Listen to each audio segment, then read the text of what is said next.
Жители Кармаскалинского района продолжают активно принимать участие в республиканской программе поддержки местных инициатив. Очередное собрание жителей, на котором они обсудили параметры участия в программе в 2022 году, состоялось в селе Ильтеряково.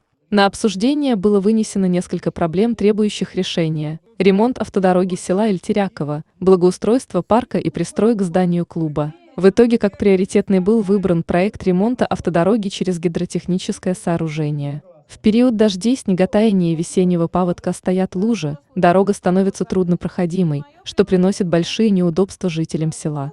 Было принято решение капитально ремонтировать дорогу в селе, что приведет к улучшению внешнего, эстетического облика села и повышению уровня жизни. Отметим, что Шаймуратовский сельский совет принимает участие в программе поддержки местных инициатив не первый год, у них уже есть опыт решения насущных проблем с помощью этой программы. В течение ряда лет, пока она действует, совместными усилиями в деревне Новоандреевка был проведен ремонт автодорог по улице Мира, Школьная и Лесная. В селе Шаймуратово был приобретен трактор с навесным оборудованием, и в деревне Грачевка был проведен текущий ремонт уличного освещения по улице Ленина. Напомним, что программа поддержки местных инициатив – это механизм, позволяющий объединить финансовые ресурсы республиканского бюджета, бюджетов муниципальных образований, средства физических и юридических лиц и направить их на решение социально значимых проблем. Смета на выбранный проект уже составлена, а также определена инициативная группа, которая приступит к возложенной миссии сразу же, как только станут известны результаты конкурсного отбора.